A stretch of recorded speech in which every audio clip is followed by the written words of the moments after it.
आपली भाषा आपल्या जीवनाच्या सर्व क्षेत्रांत कार्य करीत असते. उदाहरणार्थ व्यवहार, शास्त्र, कला. कृषी क्षेत्राची भाषा असते. निरनिराळ्या व्यवसायांची भाषा असते. वर्षानुवर्ष अनेक पिढ्यांचे व्यवहार त्या भाषेच्या आधारे चाललेले असतात.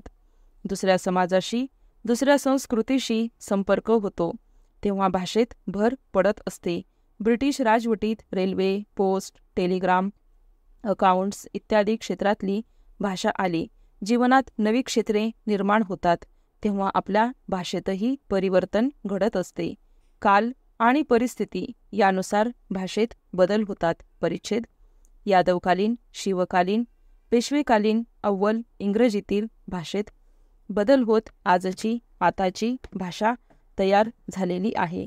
या भाषेवर प्राकृत, संस्कृत, पर्शियन, अरेबिक, इंग्रजी, पोर्तुगीज इत्यादी भाषांचे संस्कार झाले.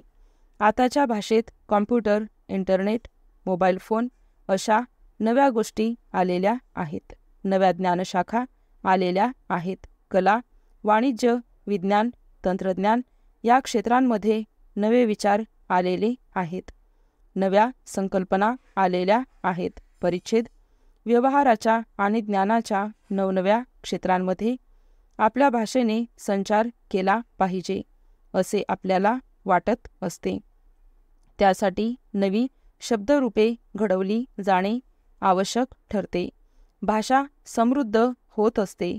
मराठी भाषेचा विचार करताना आपल्याला मराठी बोलींचा विचार करावा लागतो.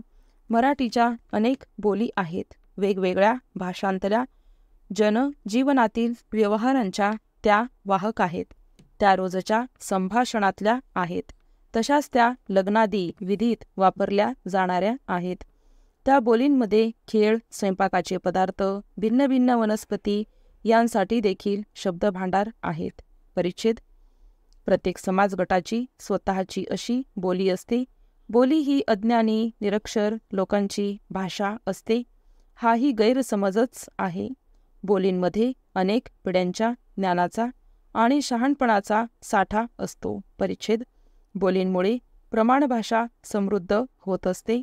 त्यामुळे बोली नष्ट होता कामा नये असे भाषेच्या हितचिंतकांना वाटत असते.